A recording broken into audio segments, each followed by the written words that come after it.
এই কয়েকটা জিনিস যদি ভালো না হয় তাহলে কিন্তু এরকম গরু বানাতে পারবেন না আপনারা।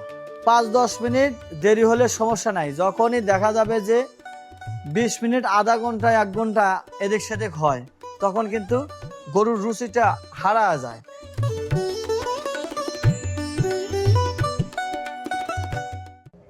আসসালামু আলাইকুম প্রিয় বন্ধুরা, কেমন আছেন? আশা করি সবাই ভালো আছেন। আলহামদুলিল্লাহ, আল্লাহর অশেষ মেহেরবানিতে আপনাদের ভালোবাসায় এবং দোয়ায় আমি অনেক ভালো আছি। চলে আসলাম আবারও ভিডিও নিয়ে। আরেকটা কথা না বললে নয়, কথাটা হলো আমি গতকাল ভিডিও আপলোড দিতে পারিনি। কী কারণে দিতে পারিনি সেটাও বলবো, তারপরে গরুর বিষয়ে আলাপ আলোচনা করব।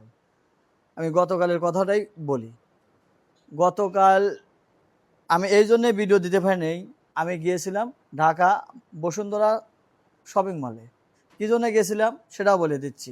এই যে আমি ভিডিও বানাই, এর আগে ভিডিওগুলো ক্লিয়ার ছিল, প্লাস আমার ভয়েসটা ক্লিয়ার ছিল। এখন ইদানিং আমার কেন হচ্ছে না সেটাও আমি বলি। আমার এই যে বয়া দেখতেছেন বা মাইক্রোফোন, এই জিনিসটা আমার নষ্ট হয়ে গিয়েছিল। এই জন্য আমি ভিডিও ভয়েস ক্লিয়ার করতে পারিনি।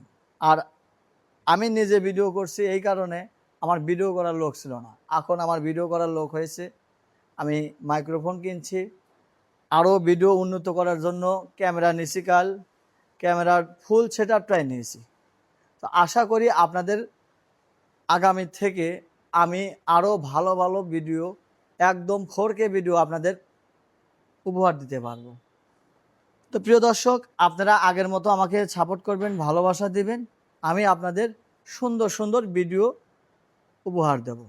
পরামর্শমূলক যে রকম ভিডিওই চান, শুধু কমেন্টে বলে যাবেন যে সাগর ভাই, আমায় এই বিষয়ে জানতে চাই, এই বিষয় নিয়ে একটা ভিডিও দেন।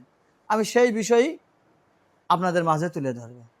তো প্রিয় বন্ধুরা, এখন আসি গরুর ক্ষেত্রে। এই যে গরু বাছুরগুলো আমরা মোটা তাজা করে থাকি ন্যাচারাল পদ্ধতিতে, আমরা ক্ষেতের ঘাস, ক্ষেতের খ্যার এবং সঠিক দানাদার এবং সঠিক মেডিসিন, এই কয়েকটা জিনিস যদি ভালো না হয় তাহলে কিন্তু এরকম গরু বানাতে পারবেন না আপনারা। তো প্রিয় দর্শক, আমি আপনাদেরকে আবারও অনুরোধ করব, আপনারা ঘাস খড় যে যেটাই ব্যবহার করেন সমস্যা নাই, কিন্তু সঠিক দানাদার এবং সঠিক মেডিসিন, এই দুইটাই আপনার সঠিক থাকতে হবে। আর আরেকটা কথা হলো সঠিক পরিচর্যা। একটা খামার সবসময় পরিষ্কার রাখতে হবে এবং খামারটা পরিষ্কার রাখতে হবে, গরুগুলো সঠিক নিয়মে পরিচর্যা করতে হবে, সঠিক টাইমে খাবার দিতে হবে, সঠিক টাইমে গরুকে গোসল করাতে হবে। যদি এই কয়টা জিনিস যদি একত্র হয়, আর আরেকটা জিনিস মাথায় রাখতে হবে, একদম ফিক্সড টাইম করতে হবে। আপনি যদি সকালবেলা ঘুম থেকে ওঠেন 6টার সময়, 6টার সময়ের কাজ হলো খামারে ঢুকেই ফ্লোরটা পরিষ্কার করা, গোড়াটা পরিষ্কার করা, তারপরে গরুকে খাবার দিতে হবে। প্রথমে ঘাস খড় যে যার যেটাই আছে সেটাই দেবেন। তারপরে মানে এই খ্যারটা আসবে 7টা, 7:30টার দিকে। এর ফাঁকে দেখা যাচ্ছে যে গরুগুলো আধা ঘন্টা, 1 ঘন্টা খাইতে লাগে বা নিজেদেরও খাওয়ার সময় লাগে। সেই ফাঁকে আপনারা গরুকে খ্যার দেওয়ার পরে যে ফাঁকা টাইমটা থাকে, ফাঁকা টাইমে আপনারা খাবার খাবেন। খাবার খাওয়া আসবেন খামারে, দেখবেন গরুগুলো খড় ঘাস খাওয়া কমপ্লিট।